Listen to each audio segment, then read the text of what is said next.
The July sun blazed across Austin, Texas, painting the skyline in hues of gold and amber, its heat shimmering off the glass towers that define the city's ambitious heart.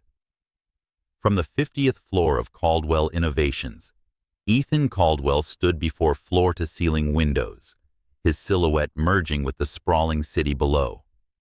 At 37, a white American tech mogul with sharp blue eyes and a jawline carved from years of discipline, Ethan commanded an empire worth $4 billion. His company, a titan in artificial intelligence and renewable energy, had reshaped industries and earned him a spot on every Forbes list since he was 30. Yet, as he gazed at the vibrant pulse of Austin, its street musicians strumming on 6th Street, its food trucks serving tacos to eclectic crowds, Ethan felt nothing but a hollow ache. His office, a sleek expanse of polished mahogany and chrome, was a testament to his success. Awards lined the walls, and a digital display tracked real-time stock prices, each tick a reminder of the empire he'd inherited and expanded.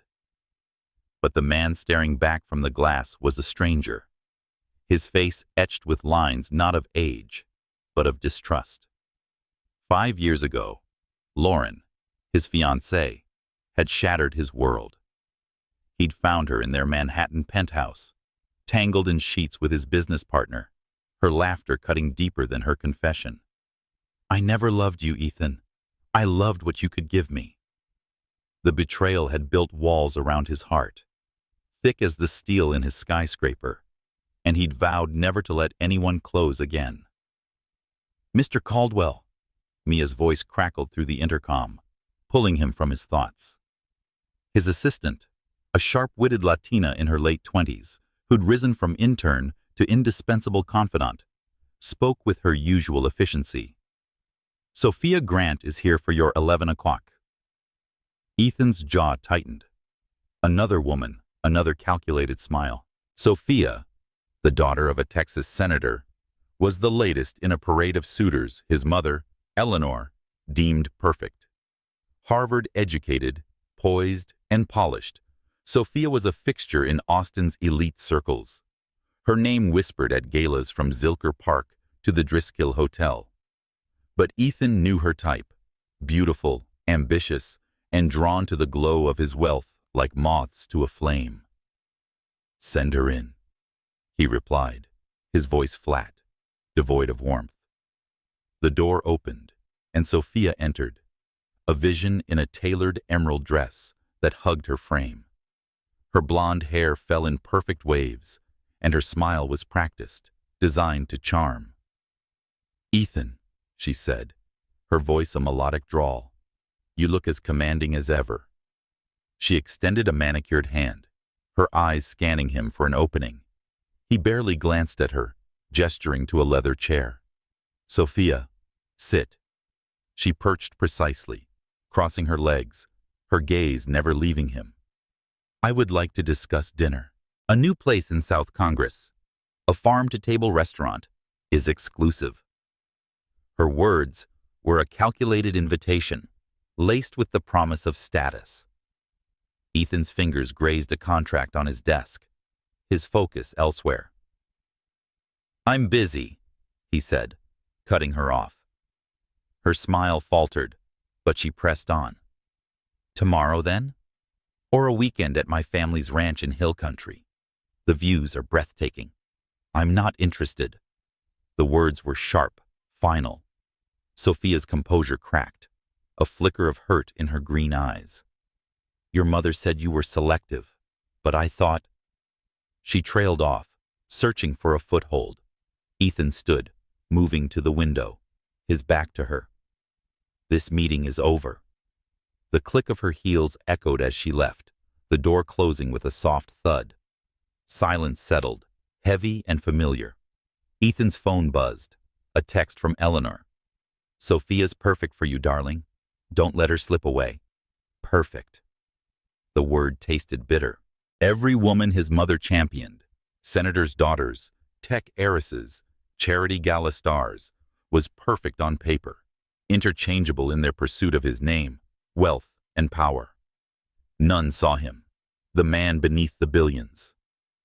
Austin pulsed below, its streets alive with artists painting murals, musicians busking under oak trees, and families laughing at food truck parks. It was a city of soul, of creativity, where tech wealth mingled with bohemian grit. Yet Ethan, despite his fortune, felt like an outsider, observing a life he couldn't join. His stomach growled, a reminder of skipped meals and late nights. Board meetings, investor calls, and quarterly reports consumed him, but they couldn't fill the void. There was one place he went, when the weight of his sterile world grew too heavy. Mama's Diner, a South Austin gem tucked between a mural-covered coffee shop and a vinyl record store. It had been his refuge for 3 years, where the city's vibrant diversity, its Black, Latino, and white communities, blended in the hum of conversation and the clink of coffee mugs. No one there cared about his net worth or his Forbes ranking. The thought of its red vinyl booths and checkered floors eased the tension in his shoulders. Ethan grabbed his jacket, a rare impulse, and headed for the elevator. As it descended, he caught his reflection again, tall, impeccably dressed, a white man who'd conquered the tech world but lost something vital along the way. The Austin skyline faded behind him, but the promise of Mama's Diner, with its warmth and simplicity, beckoned. He didn't know it yet, but today, in that unassuming diner, he'd meet someone who would see past his walls and challenge everything he thought he knew about trust, love, and what it meant to live genuinely. The Austin afternoon buzzed with life as Ethan Caldwell navigated his Tesla through the streets of South Congress, where neon signs flickered above vintage shops and street vendors hawked handmade jewelry. The city's eclectic heartbeat pulsed in the murals splashed across brick walls, the twang of a busker's guitar drifting from a corner, and the laughter of locals sipping iced coffee outside quirky cafes. Ethan, however, felt detached, a spectator to a world that seemed to thrive without him. His morning with Sophia Grant lingered like a bitter aftertaste, her calculated charm a reminder of the walls he'd built to keep people at bay. But there was one place where those walls softened, where the weight of his $4 billion empire didn't follow him through the door. Mama's Diner. Tucked between a mural-covered coffee shop and a vinyl record store, Mama's Diner was a South Austin institution, its faded red sign and checkered curtains a nod to a simpler era. Ethan had found solace here for 3 years, slipping into the same corner booth to escape the relentless demands of Caldwell Innovations. The diner was a microcosm of Austin's soul, where tech entrepreneurs in pressed shirts shared counter space with tattooed artists, Spanish and English mingled in conversations, and the scent of fresh biscuits and brewed coffee wrapped around you like a warm blanket. No one here knew him as the CEO on Forbes lists. He just liked his coffee black and tipped generously. Ethan pushed through the glass door, the familiar bell chiming overhead, its jangle cutting through the hum of chatter and the clatter of plates. The interior was a time capsule. Red vinyl booths lined the walls, their edges worn from decades of use. A jukebox in the corner played Willie Nelson's soft croon, and black and white photos of Austin's history, Zilker Park festivals, old blues clubs, hung crookedly above the counter. The air carried the comforting aroma of home-cooked meals, gravy simmering, pies cooling on racks. And Ethan's shoulders relaxed for a moment, the tension of boardroom battles easing. He slid into his usual booth, the one tucked by a window overlooking South Congress, where he could watch the parade of Austin's characters, a skateboarder weaving through pedestrians, a woman selling vibrant paintings under a pop-up tent, a couple dancing to a street drummer's beat. The city's diversity and creativity were displayed, starkly contrasting with the sterile glass towers of downtown where Ethan spent his days. He pulled out his phone, pretending to check emails, but his mind was elsewhere. on the emptiness that gnawed at him, on the betrayal that had hardened his heart 5 years ago. Lauren's laughter still echoed in his memory, a reminder that trust was a luxury he couldn't afford. The diner's rhythm enveloped him, the clink of silverware, the murmur of regulars swapping stories, the sizzle of bacon on the grill. Carmen, a longtime waitress with a quick laugh and a knack for remembering orders, bantered with a group of musicians at the counter, her voice warm with familiarity. Rosa, the owner of a nearby food truck who often popped in to chat, leaned against the counter, her silver braid catching the light as she teased Carmen about her latest dating mishap. These were the faces of Mama's Diner, people who lived with a raw authenticity Ethan envied. They didn't chase status or wealth. They built lives on connection, on shared moments over coffee and pie. Ethan's gaze drifted to a painting on the wall, a vibrant depiction of Austin's Barton Springs, its turquoise waters framed by live oaks. The artist's signature, A. Brooks, was scrawled in the corner, a name he'd noticed on other pieces around the diner. The artwork captured the city's spirit, its brushstrokes alive with the energy of summer swims and late-night jam sessions. He wondered about the artist, someone who saw beauty in the ordinary, who found meaning in the everyday. For a moment, he imagined what it would be like to live that way, to create, feel, and belong. His stomach rumbled, a reminder of another skipped breakfast, lost to investor calls. He set his phone down, ready to order his usual coffee and a turkey club, when he noticed a new presence in the diner. A waitress he hadn't seen before moved between tables with a quiet grace, her tray balanced with practiced ease.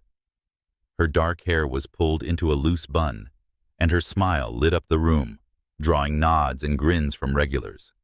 She was different, not just in her appearance, but in how she carried herself, confident yet unassuming, as if she belonged to this place as much as the checkered floors. Ethan caught himself staring, then quickly looked away, focusing on the menu he knew by heart. He wasn't here to notice anyone, he told himself.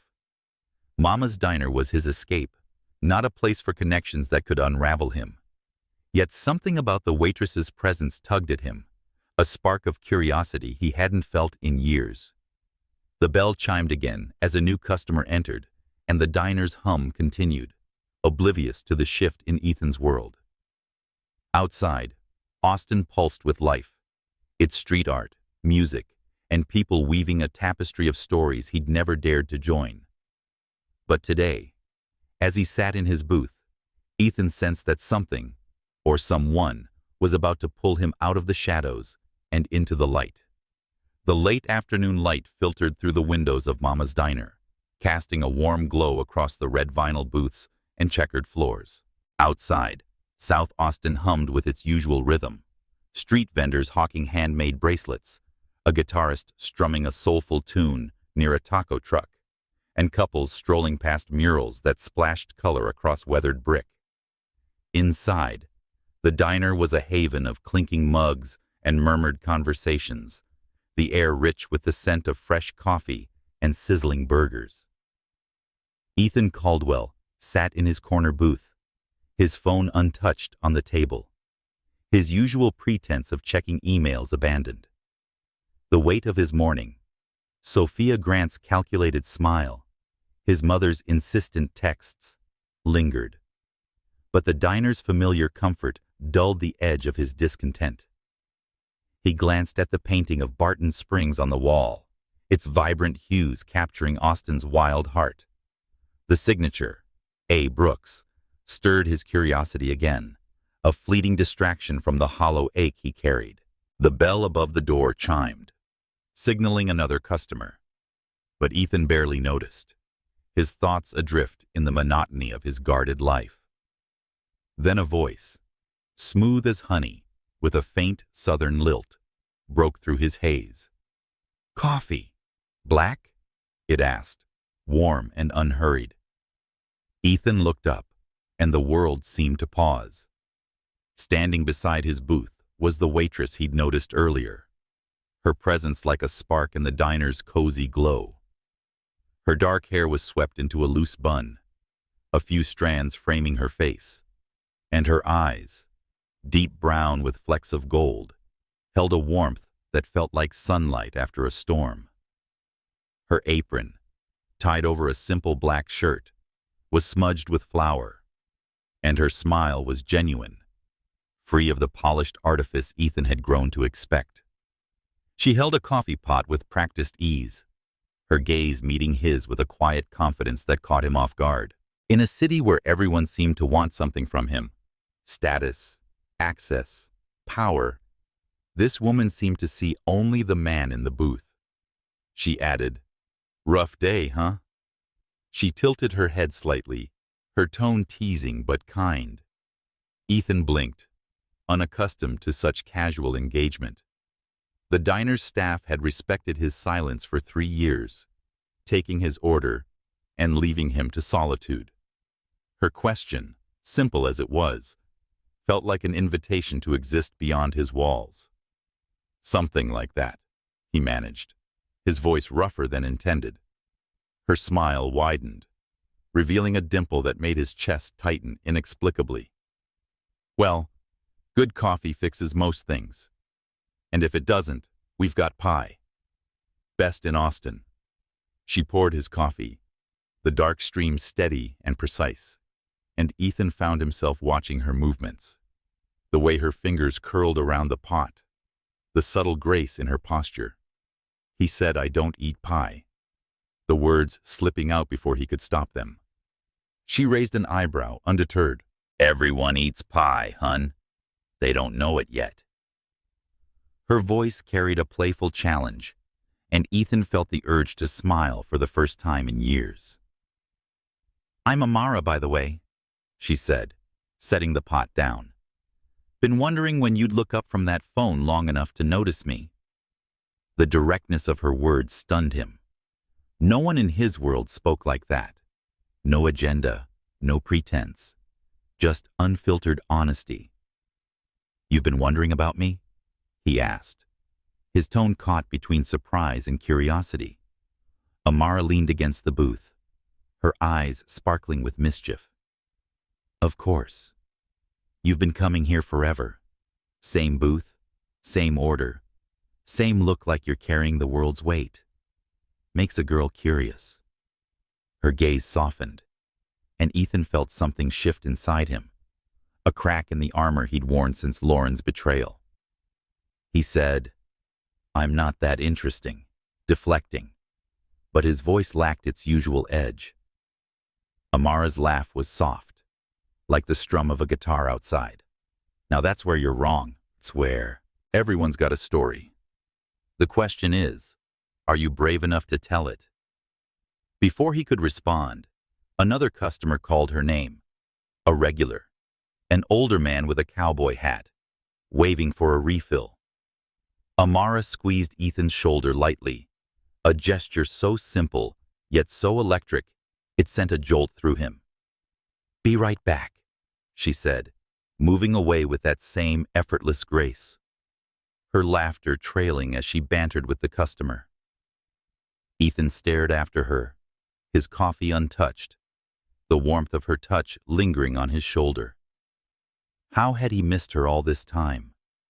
3 years of sitting in this booth, lost in his world, and he'd never noticed the woman who moved through the diner like she was part of its soul. Outside, Austin's vibrant chaos continued.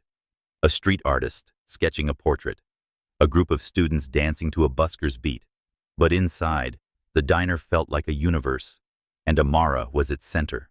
Carmen, the other waitress, caught his eye from the counter, her knowing smile suggesting she'd seen this moment coming.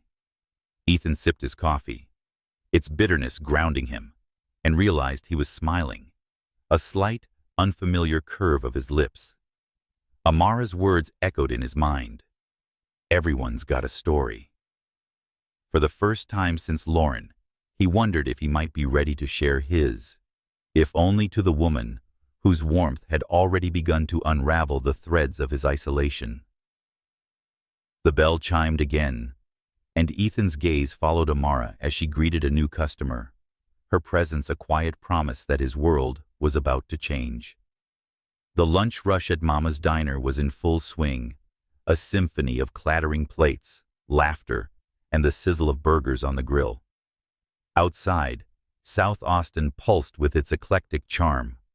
Food trucks parked along the street served tamales and barbecue, their aromas mingling with the strum of a busker's banjo and the chatter of locals browsing a nearby art market. Inside, the diner was alive with its rhythm. Regulars swapped stories over coffee. A group of musicians debated chord progressions at the counter, and Carmen's quick wit kept the mood light. Ethan Caldwell sat in his corner booth, his untouched Turkey Club sandwich pushed aside, his attention fixed on Amara Brooks as she moved through the chaos with a grace that seemed effortless. Since their first encounter days ago, Ethan had returned to the diner daily, drawn by Amara's warmth and how her presence softened the edges of his guarded world.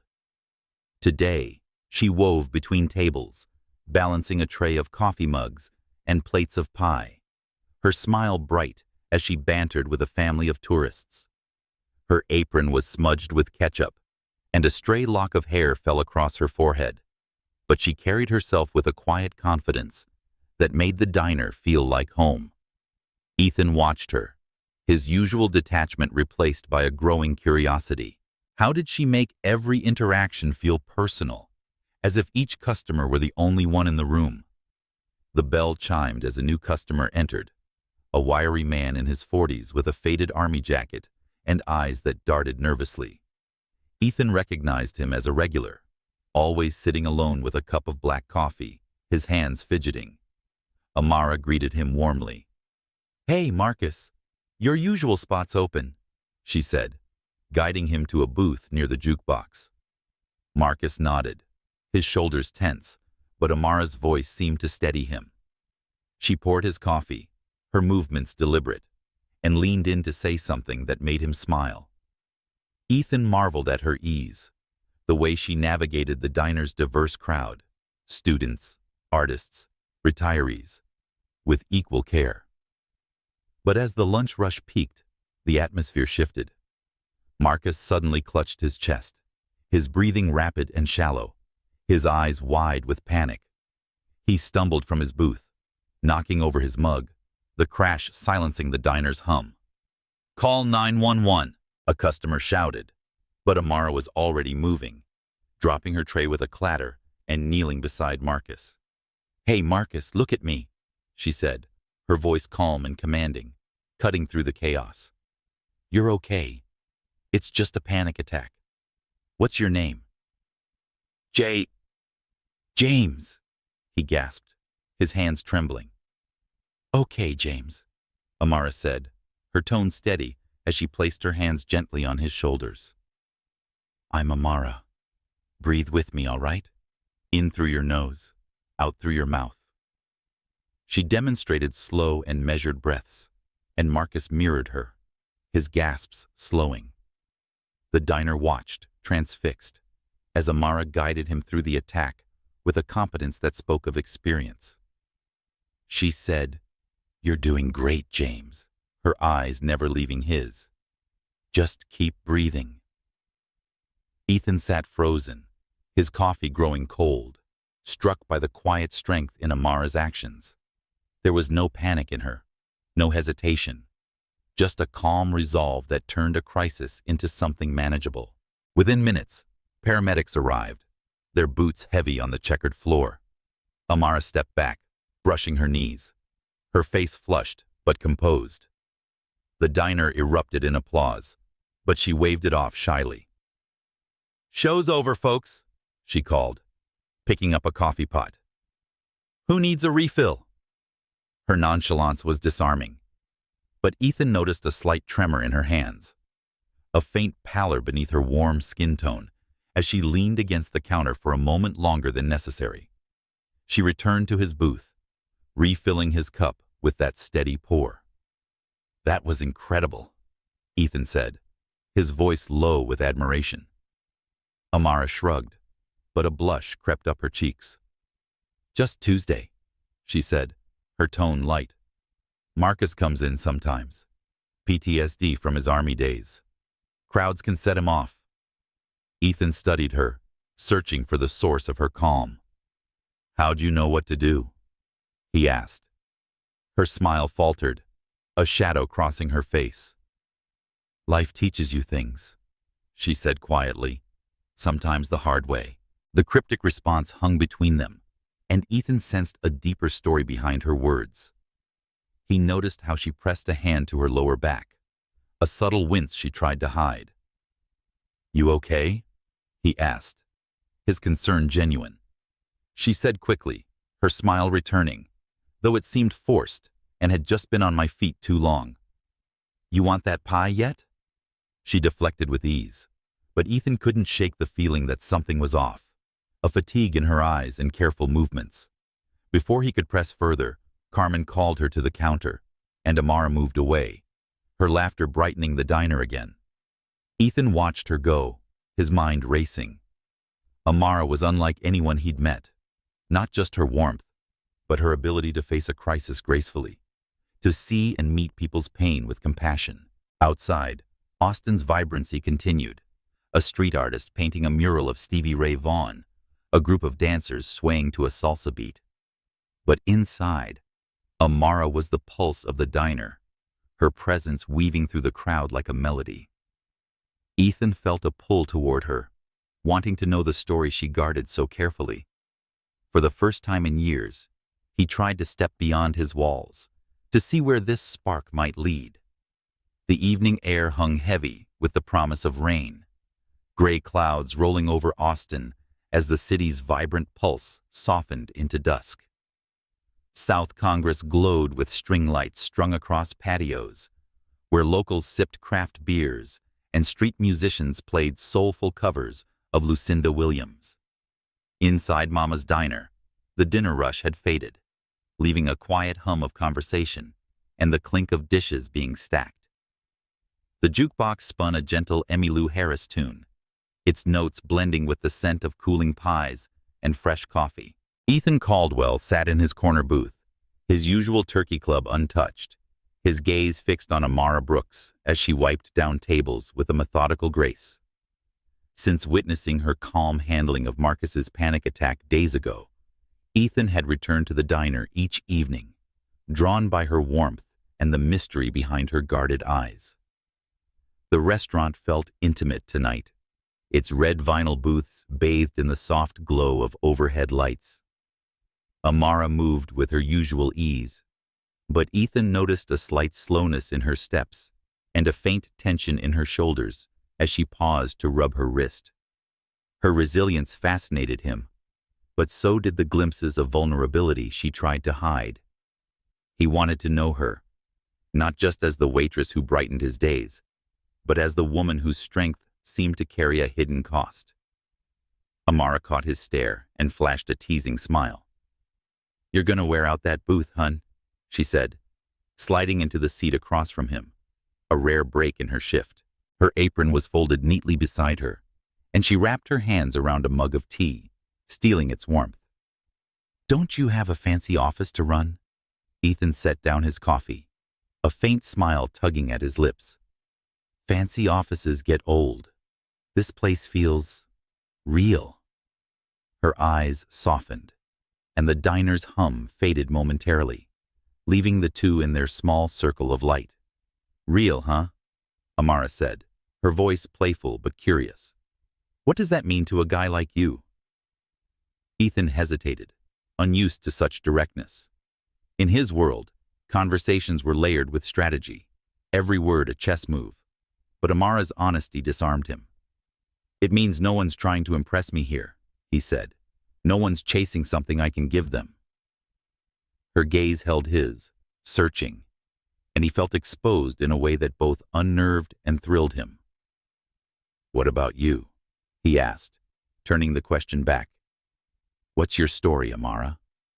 She leaned back, her fingers tracing the mug's rim, and for a moment he thought she might deflect again. Then she sighed, a sound heavy with memory.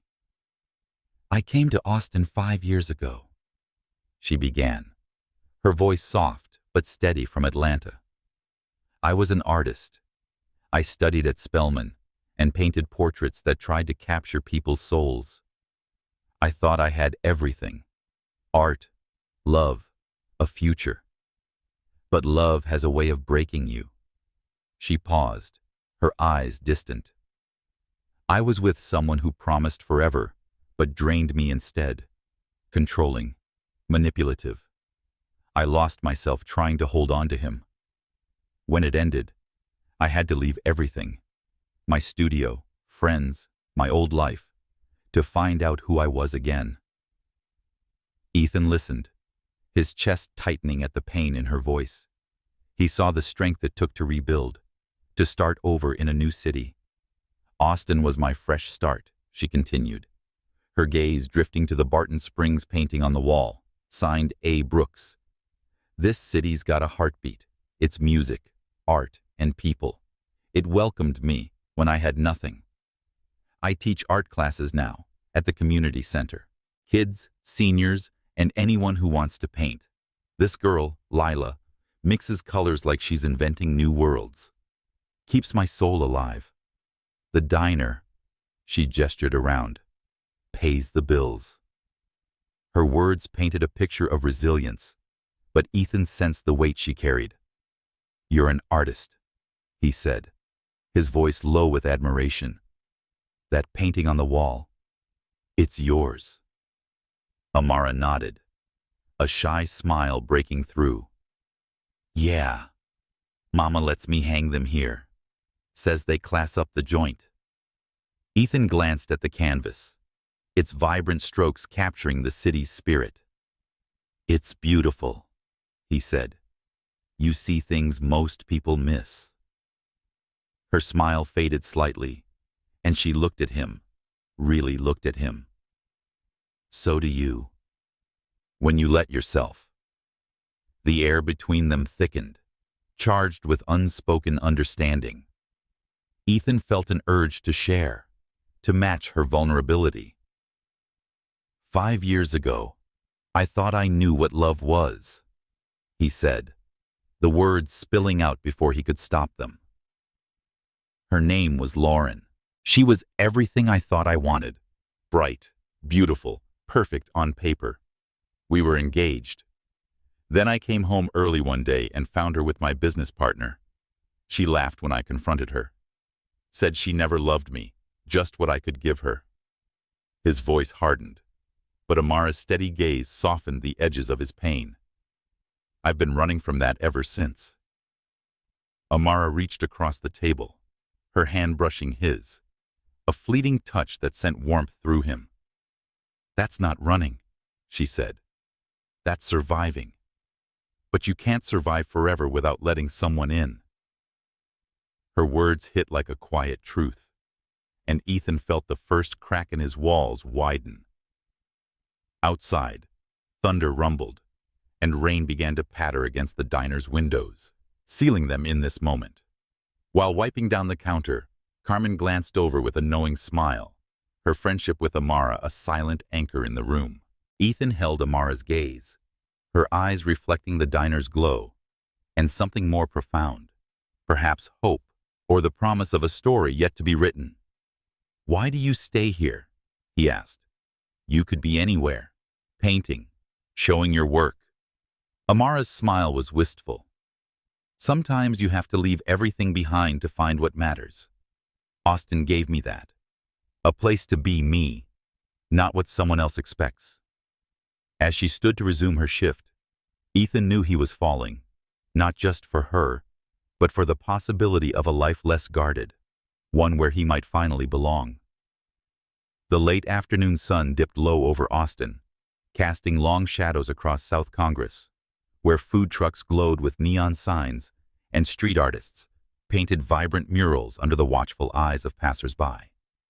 Inside Mama's diner, the air was warm with the scent of fresh cornbread and brewing coffee, the jukebox spinning a soft Norah Jones melody that mingled with the clink of silverware. The lunch rush had ebbed, leaving a scattering of regulars nursing iced teas and swapping stories about Austin's latest music festival. Ethan Caldwell sat in his corner booth, his gaze fixed on Amara Brooks as she sorted through a small pile of amber prescription bottles at a nearby table, her movements careful but practiced. Since their candid conversation days ago, Ethan had felt a shift in himself, a pull toward Amara that went beyond curiosity. Her openness about her past, fleeing a toxic relationship in Atlanta, rebuilding her life through art, had cracked open a door he'd kept locked since Lauren's betrayal. Yet, he'd noticed subtle signs that worried him.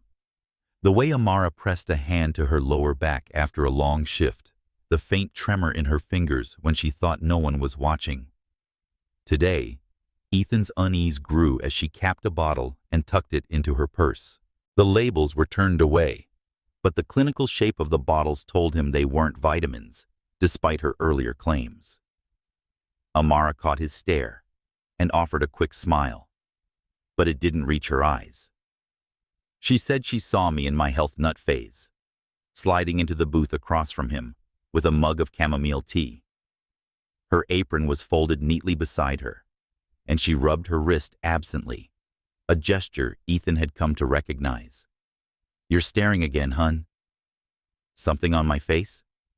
Her tone was teasing, but there was a guarded edge, a shield against questions she wasn't ready to answer. Ethan leaned forward, his coffee forgotten. "Those aren't vitamins, are they?" he asked gently, his voice low to keep their conversation private. Amara's fingers stilled on her mug, and for a moment, the diner's hum. Carmen's laughter at the counter, the clatter of dishes, faded into the background. She met his gaze, her eyes flickering with defiance and vulnerability. "You're observant," she said finally, her voice quieter. "No, they're not vitamins. They're for lupus. Systemic lupus erythematosus, to be exact." The word hit Ethan like a stone, its clinical weight sinking into him.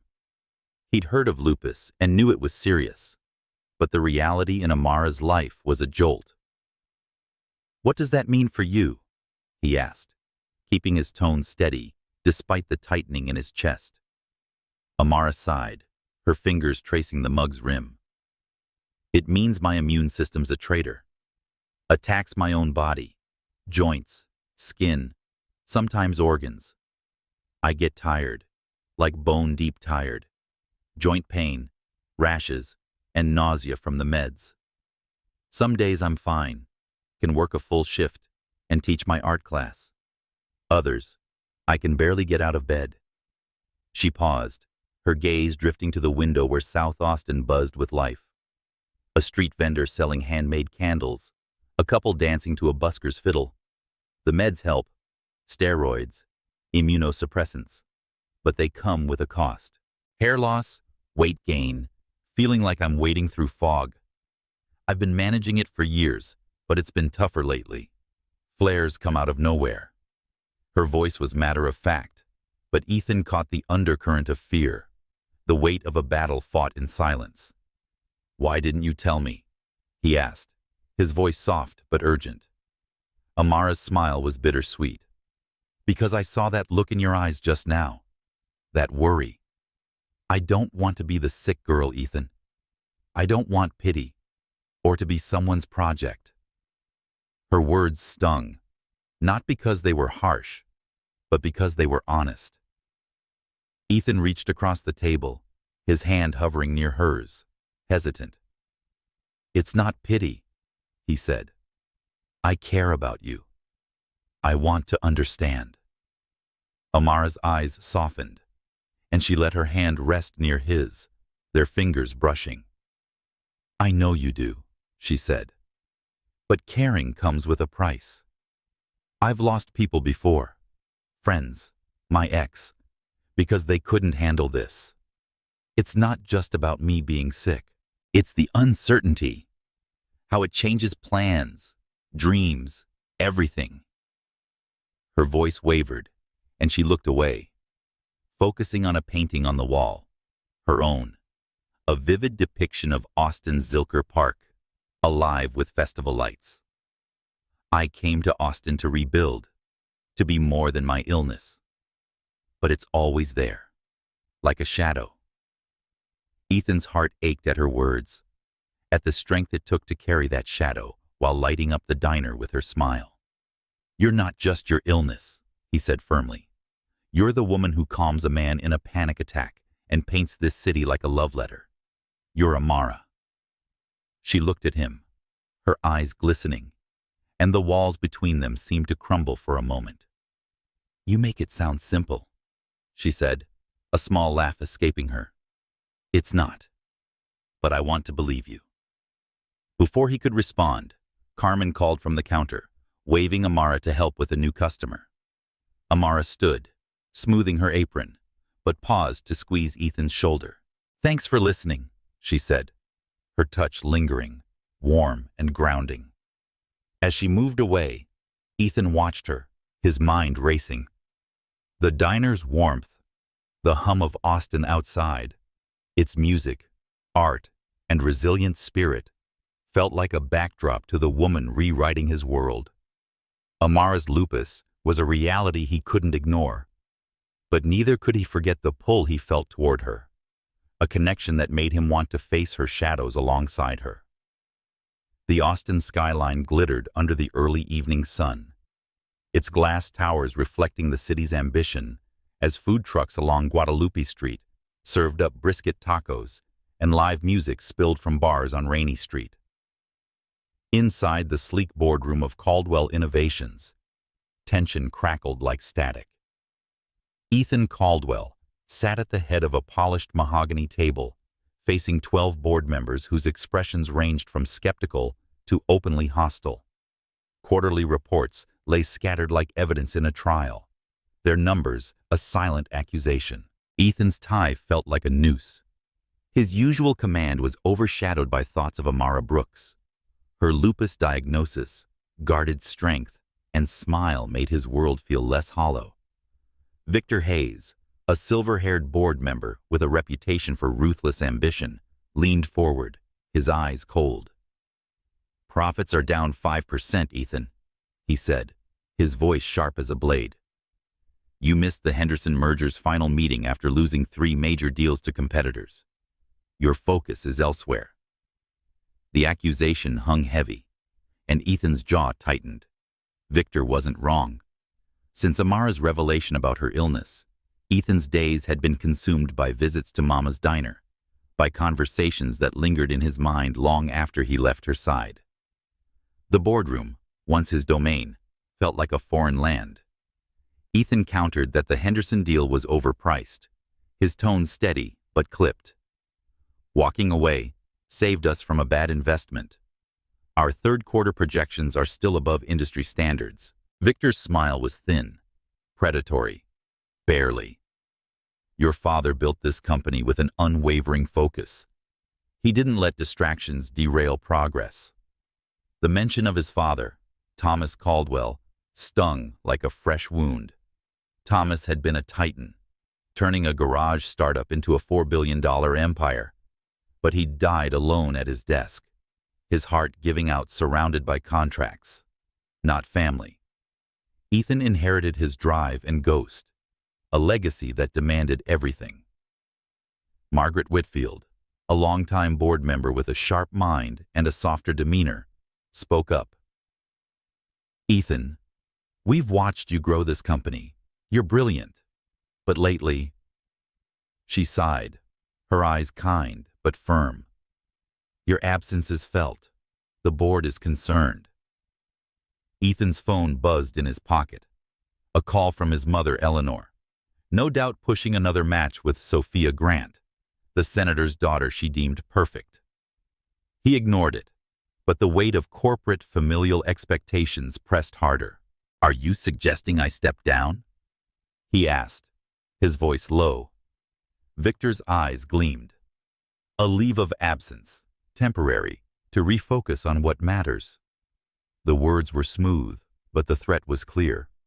Shape up or face a no-confidence vote. Ethan's fingers gripped the armrests of his chair, his mind flashing to Amara, her laughter in the diner, the tremor in her hands as she spoke of her illness. The boardroom's sterile air felt suffocating compared to the warmth of Mama's diner, where Austin's soul thrived in the clink of mugs and the strum of a jukebox. "This meeting is adjourned," Ethan said abruptly, standing and walking out, leaving stunned silence in his wake. Outside, the city pulsed with life.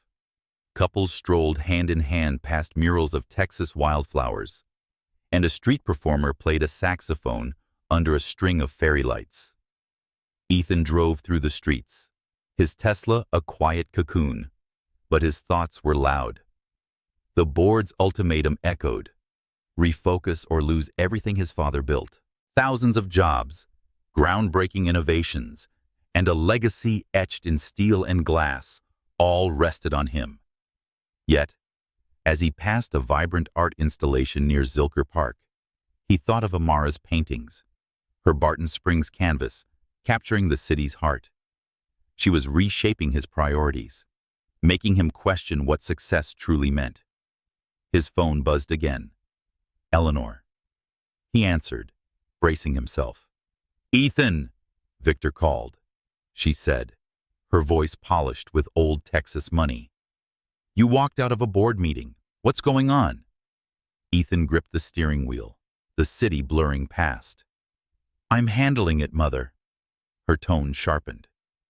"You're the CEO of a billion-dollar company. You don't get to walk away when things get hard. Sophia Grant is perfect for you. Stable, connected. Why are you wasting time?" Ethan's patience snapped.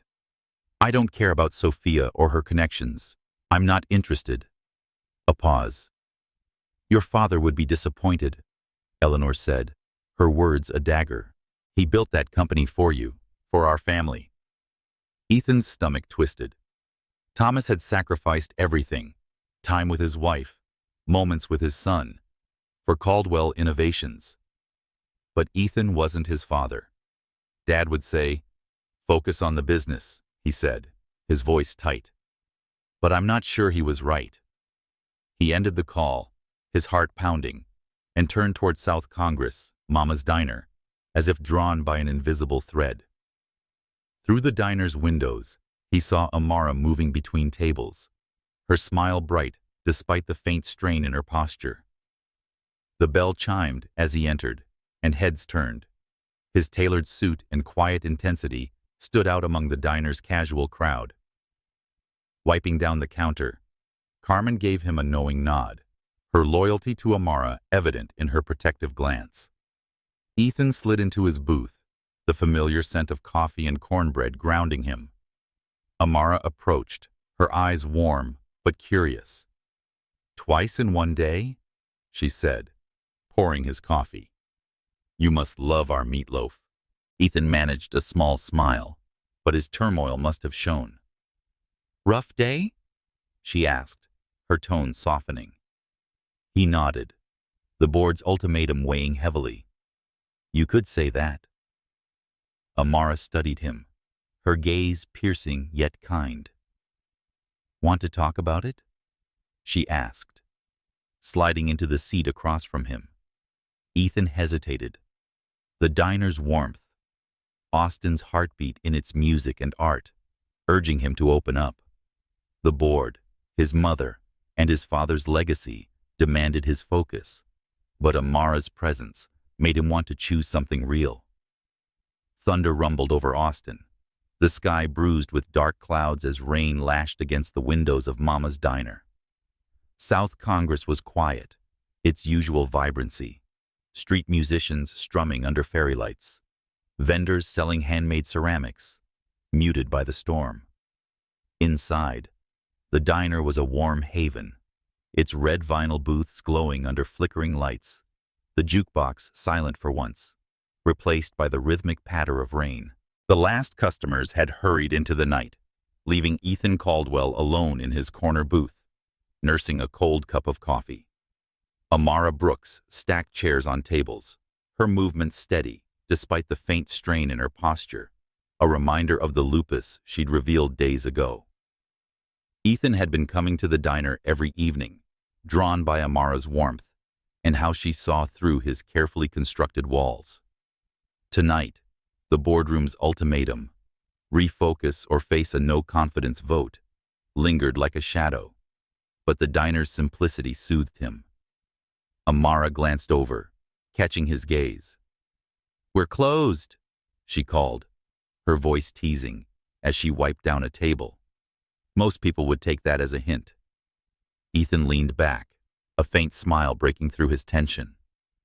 "I'm not like most people." She paused, her eyes sparkling with amusement. "No, I don't suppose you are."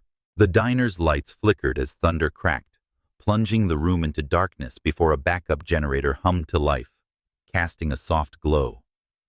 Amara lit a few candles behind the counter, their flames dancing on the checkered floor.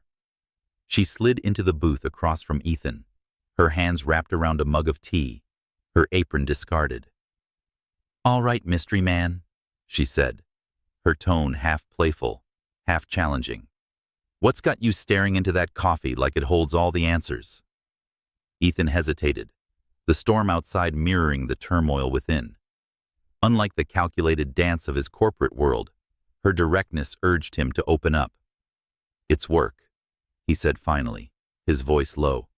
"People are counting on me, expecting me to be someone I'm not sure I am anymore."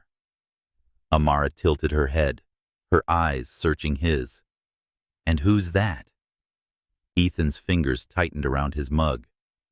"The guy who lives for the company, who doesn't let anything, anyone, get in the way."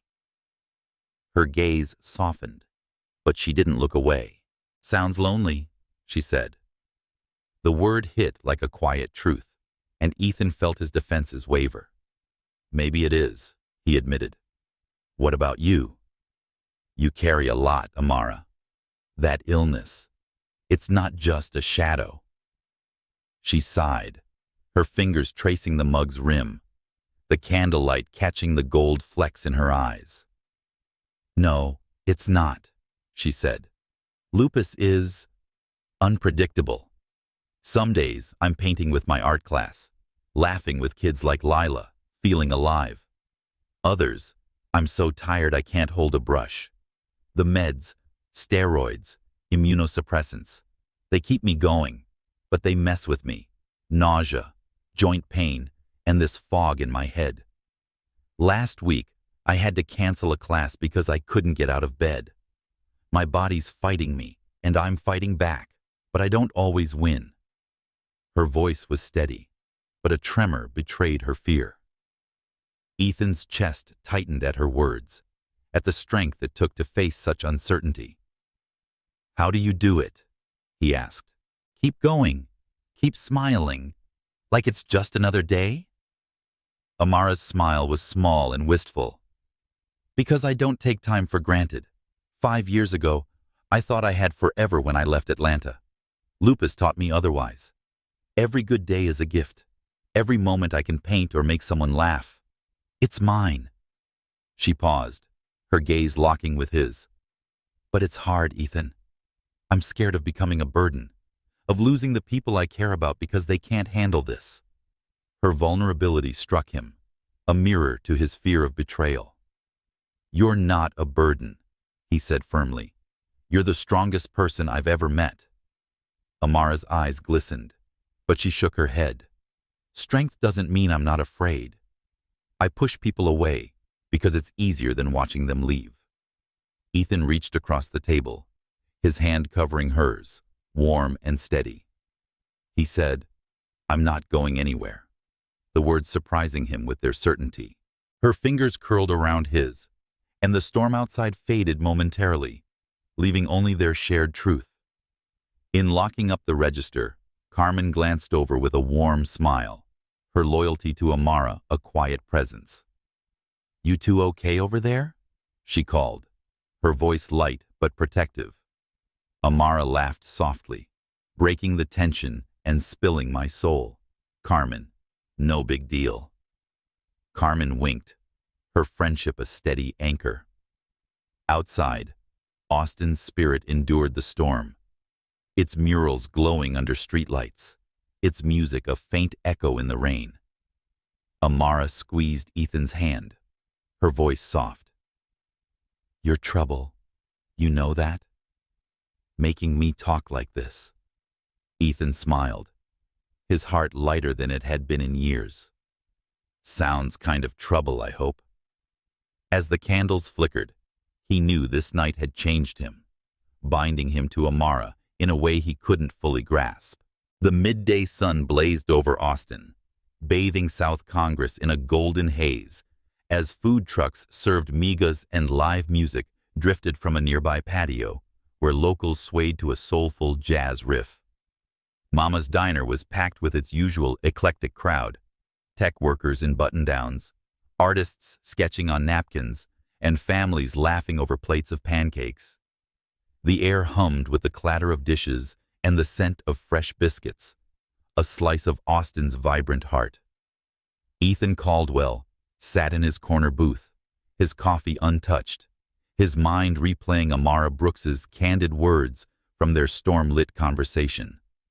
Her lupus, her fear of being a burden, had lodged in his chest, a weight he couldn't shake.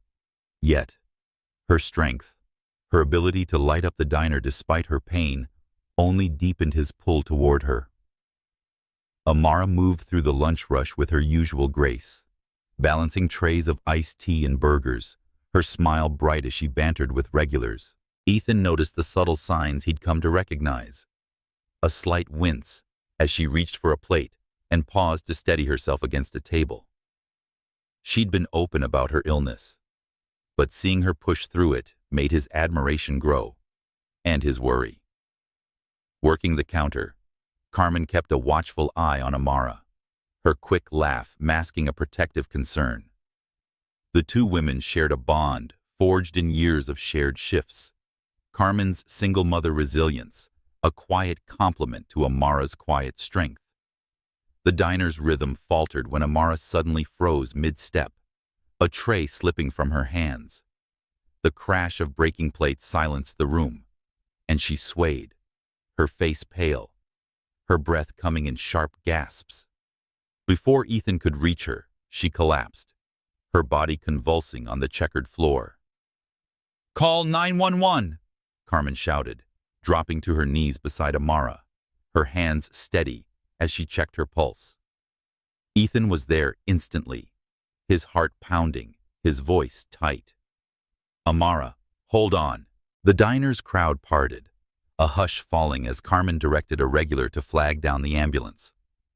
Ethan knelt beside her, helpless, as Amara's convulsions slowed, her eyes fluttering shut.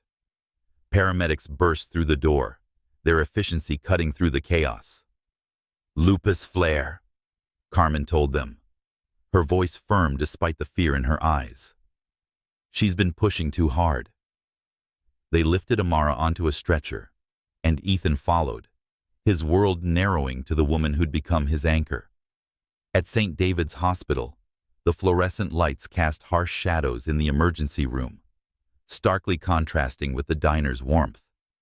Carmen stood with Ethan in the waiting area, her arms crossed, her face streaked with worry. "She's been fighting this for months," Carmen said quietly, her voice thick. "She didn't want you to see her like this." Ethan's throat tightened. "Why didn't she tell me it was this bad?" Carmen sighed, her eyes reflecting years of friendship. "Amara's stubborn. She's been on her own since Atlanta, raising her kid sister after their dad died. She hates needing anyone." Her words painted a picture of Amara's resilience and isolation, mirroring Ethan's own guarded heart. Hours later, a nurse led them to room 314. Amara lay in a narrow hospital bed, tubes snaking from her arms, her face pale but awake. She managed a weak smile as Ethan approached, his hand finding hers, careful not to jar the IV. "You look terrible," she whispered, her voice hoarse. Ethan forced a smile, sitting beside her. "You're one to talk." Her laugh was a faint wheeze, but it warmed him. "What happened?"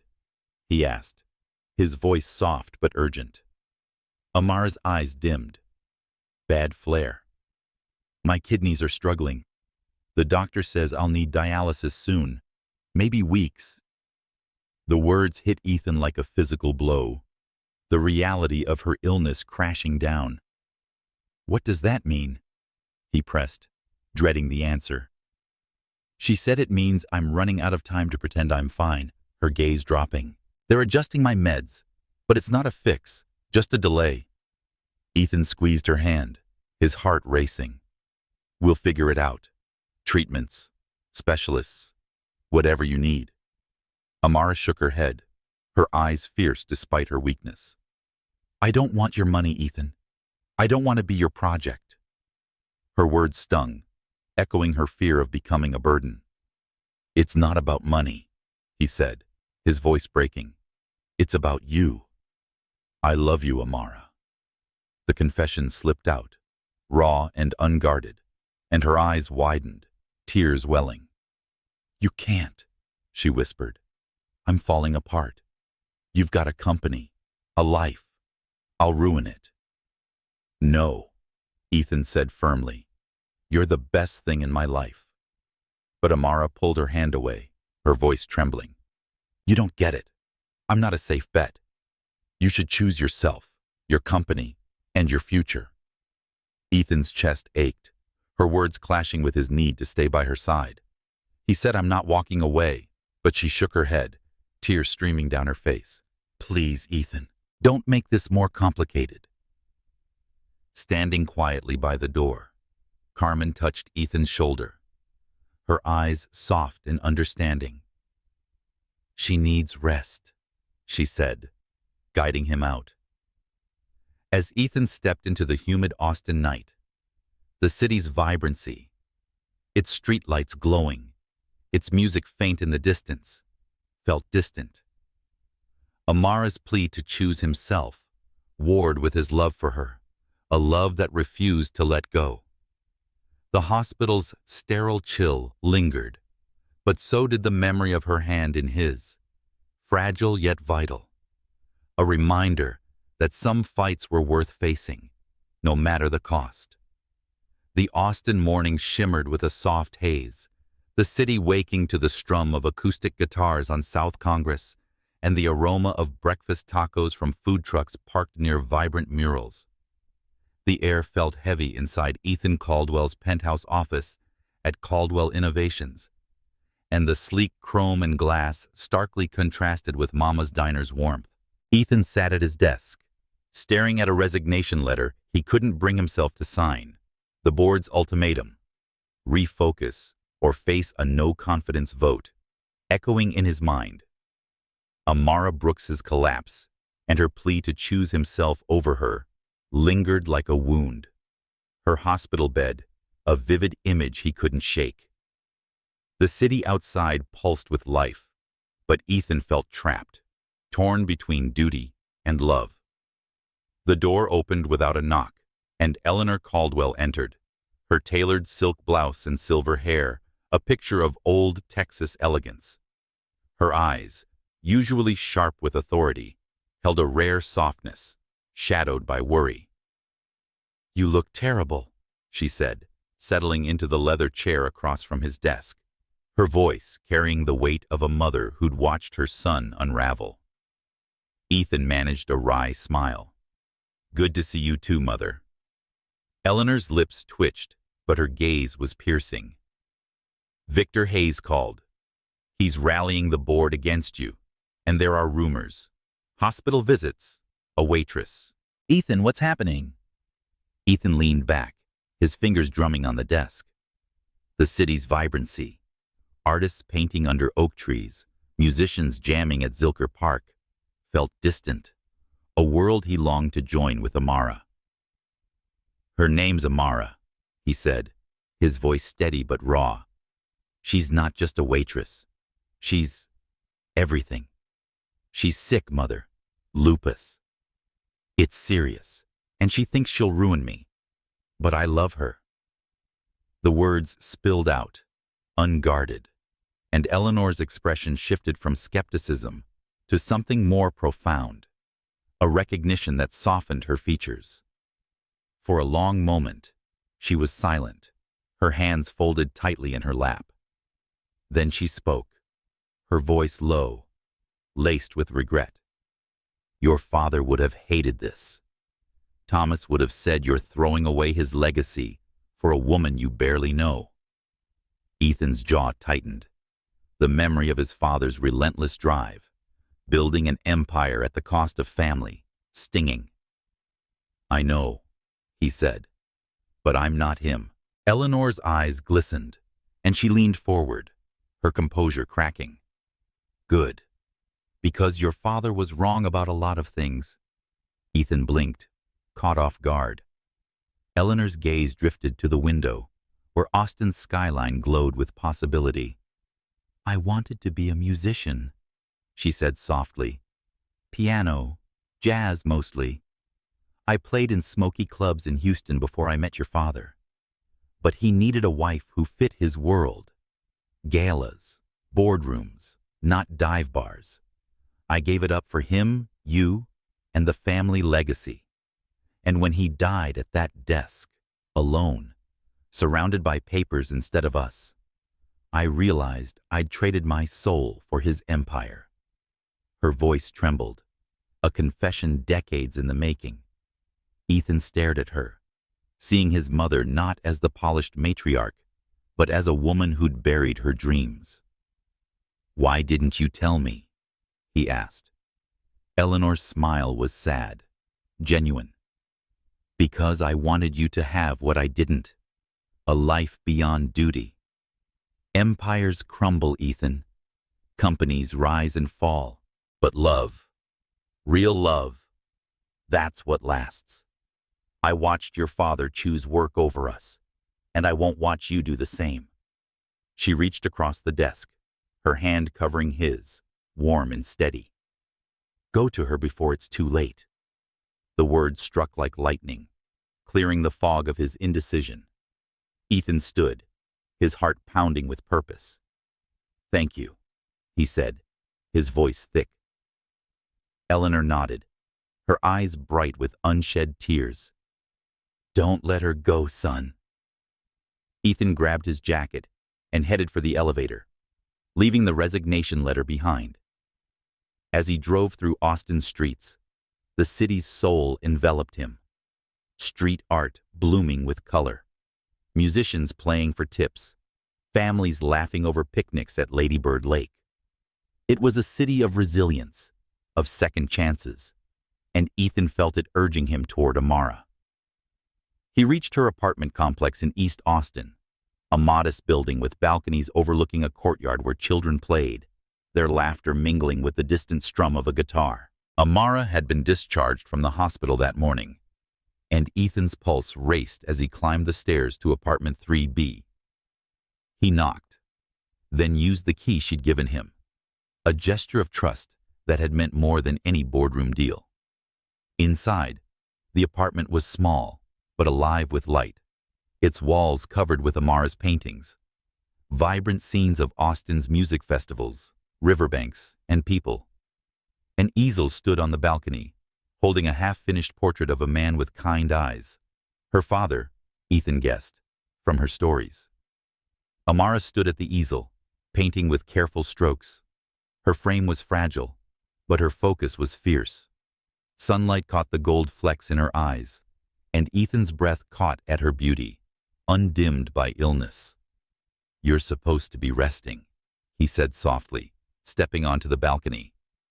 She didn't turn, her brush moving across the canvas. I'm supposed to be living, she replied, her voice steady, but tinged with exhaustion. Ethan moved closer, his heart full. I'm here, Amara. And I'm not leaving. Her brush paused, and as she faced him, her eyes shimmered with hope and fear, a moment that held the promise of everything they could become. The golden Austin sunlight streamed across Amara Brooks' small balcony, illuminating the vibrant paintings propped against the railing, scenes of South Congress festivals, Lady Bird Lake at dusk, and musicians strumming under oak trees. The city hummed below, its heartbeat alive in the laughter of children playing in the courtyard, the distant twang of a street busker's guitar, and the scent of barbacoa wafting from a nearby food truck. Amara stood at her easel, her brush moving with deliberate care, painting a portrait of her father, his kind eyes emerging from the canvas. Her frame was fragile, the toll of her recent lupus flare evident in the careful way she held herself. But her focus was fierce, a testament to her unyielding spirit. Ethan Caldwell stood in the doorway, his breath catching at the sight of her, the woman who had unraveled his guarded world. Since his mother Eleanor's words had cut through his indecision, Ethan had driven to Amara's apartment with a clarity he hadn't felt in years. The board's ultimatum, refocus or lose his position at Caldwell Innovations, faded against the certainty of his love for her. Amara's plea in the hospital, to choose himself over her, had shaken him, but Eleanor's confession about her own sacrificed dreams had anchored his resolve. He stepped onto the balcony, his heart pounding, a small velvet box heavy in his pocket. "You're supposed to be resting," he said softly, his voice warm with affection. Amara's brush paused, and she turned, her eyes shimmering with gold flecks in the sunlight. "I'm supposed to be living," she replied, her tone firm but laced with vulnerability. She set down her brush, wiping her hands on a rag, and faced him fully. "What are you doing here, Ethan? I told you to choose your company and your life." Her words carried the weight of her fear, the belief that her illness would ruin him. But Ethan saw the hope flickering beneath her resolve. He moved closer, the balcony's warmth wrapping around them like Austen's embrace. "I've been thinking about what you said," he began, his voice steady about choosing myself. "But you were wrong, Amara. Choosing you is choosing myself. You're the part of me I didn't know I was missing." Her eyes widened, tears gathering, and she shook her head. "Ethan, my reality isn't easy. Hospital visits, dialysis, days I can't even paint. If you stay, that's your reality too. Your company, your legacy. You could lose it all." "Let them take it," Ethan said, his voice fierce with conviction. "The board can fire me, the company can falter, but there's only one you. I'd rather have one day with you than a lifetime of boardrooms without." Amara's breath hitched, and she gripped the easel for support, her knuckles pale. "You don't know what you're saying," she whispered. "When I get sicker, and I will, it'll break you." Ethan stepped closer, his hand finding hers, warm and trembling. "Then we'll break together. But I'm not letting you push me away." Tears spilled down her cheeks, and she looked away, her gaze settling on the courtyard where children chased each other, their laughter a reminder of Austen's vibrant life. "I'm scared," she admitted, her voice barely audible. "Not just of the lupus, but of letting you love me, of what it'll do to you." Ethan cupped her face gently, his thumb brushing away a tear. "I'm scared too, but I'd rather face that fear with you than live a life without you. You make everything possible, Amara." Her eyes searched his, weighing his words, and Ethan felt the moment, heavy with possibility. He reached into his pocket, pulling out the velvet box, and dropped to one knee, the balcony's wooden floor creaking under him. "Amara Brooks," he said, opening the box to reveal a simple silver ring with a sapphire that matched her eyes. "Will you marry me? Will you let me love you for every moment we have?" The city seemed to hold its breath, the distant music fading, leaving only their shared heartbeat. Amara's hand flew to her mouth, tears streaming freely now. "Ethan, you're crazy," she said, half laughing, half sobbing. "This is wild." But her eyes held a spark of hope, a longing she couldn't hide. "I'm serious," he said, his voice unwavering. "I choose you, every day, every hour. Say yes." She stared at him, the man who saw her illness not as a burden, but as part of their story, and something in her softened. "Yes," she whispered, then louder. Yes. 1,000 times yes. Ethan slipped the ring onto her finger, its sapphire glinting in the sunlight, and stood pulling her into his arms, to his. She leaned into him, her body fragile but warm, and they held each other as Austin's vibrancy pulsed around them. Its street art, music, and resilient spirit, a mirror to their love. Rosa, the food truck owner from the courtyard, who'd become like a mother to Amara, appeared, her silver braid catching the light. "Mija," she called, climbing the stairs with a tray of fresh tamales. "I brought food." "Oh." She stopped, seeing the ring, and her face broke into a wide grin. "About time, you two." Amara laughed, wiping her tears, and hugged Rosa, who squeezed her tightly.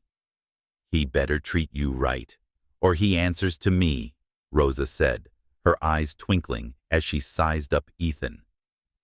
"Yes, ma'am," Ethan replied, his smile genuine.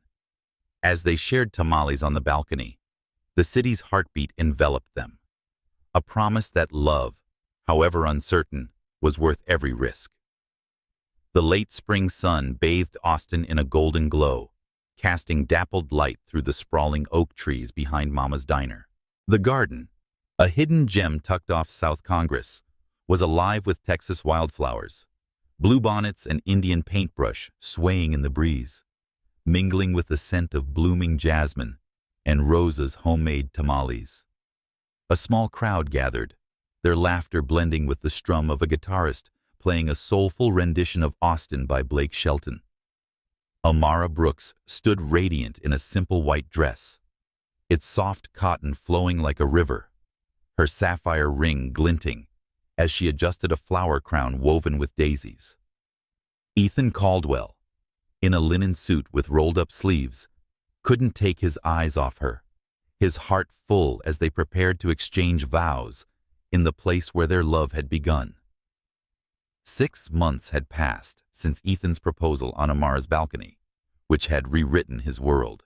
Her lupus remained a constant presence, with good days when she taught art classes at the community center. Her laughter bright as she guided kids like Lila through vibrant paintings, and bad days when she rested on her couch, too exhausted to hold a brush.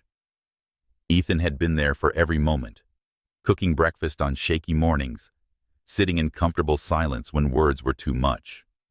Today, as they stood before an easel adorned with flowers, Amara's portrait of her father as their altar, their love felt like a victory, fragile but fierce. The diner's regulars formed their chosen family. Carmen, her quick smile masking the strength of a single mother who'd supported Amara through her darkest days. Rosa, the food truck matriarch, whose warm hugs had welcomed Amara to Austin. And Eleanor, Ethan's mother, her elegant poise softened by tears of pride. The crowd included art students, local musicians, and South Congress vendors, all drawn to Amara's warmth and the couple's story. The guitarist strummed a final chord, and Carmen, officiating, stepped forward, her voice steady. "We're here to celebrate Ethan and Amara, two souls who found each other in this crazy, beautiful city." Amara's vows came first, her voice clear despite the tremor in her hands. "Ethan, you saw me when I thought I was invisible. You chose me, not despite my flaws, but because of them. I don't know how many days we have, but I promise to love you with every one." Ethan's throat tightened, and he took her hands, his voice unwavering. "Amara, you taught me what living means. You're my home, my heart, my everything. I promise to stand by you, through every storm, for as long as we're given." They slipped rings onto each other's fingers, the sapphire on Amara's hand, a mirror to Ethan's simple silver band, and sealed their vows with a kiss as the crowd cheered. The reception unfolded in the garden, tables laden with Rosa's tamales, barbecue from a nearby food truck, and pies from Mama's diner. A local band played Zydeco, and couples danced under string lights as Austin's evening sky deepened to indigo. Eleanor approached Ethan, her eyes soft. Your father would have grumbled, but he'd be proud, she said, squeezing his arm. You chose love. Ethan nodded, grateful for her shift from pushing corporate duty to embracing his happiness. Carmen, twirling Lila on the dance floor, caught Amara's eye and winked, their friendship a quiet anchor. Ethan had restructured Caldwell Innovations, appointing Mia, his sharp-witted assistant, as interim CEO. She'd thrived, stabilizing the company while Ethan focused on long-term innovation from a distance, freeing him from the boardroom's chokehold. Victor Hayes and the board grumbled but accepted the change, and the company's profits steadily stayed under Mia's leadership. Ethan still consulted, his mind sharp with ideas. Still, his heart was with Amara, teaching art classes together, exploring Austin's music festivals, savoring quiet nights in her apartment filled with paintings that captured the city's soul. Amara, leaning against Ethan as they watched the dancers, smiled at him. She said you didn't have to give up everything. Her voice soft. Ethan kissed her forehead, the music swirling around them. I didn't give up anything. I gained everything. Her health remained unpredictable, with dialysis looming and hospital visits part of their rhythm. But they faced it together, one day at a time. Austin's vibrancy, street art, live music, and resilient spirit mirrored their love, a tapestry of joy and uncertainty woven with courage. As the band played on, Ethan and Amara danced slowly, her head against his chest, the wildflowers swaying around them. They didn't know what the future held. No one did. But in that moment, surrounded by love and the city's heartbeat, they knew they'd chosen right. Love, honest and imperfect, was worth every risk, every moment, every breath.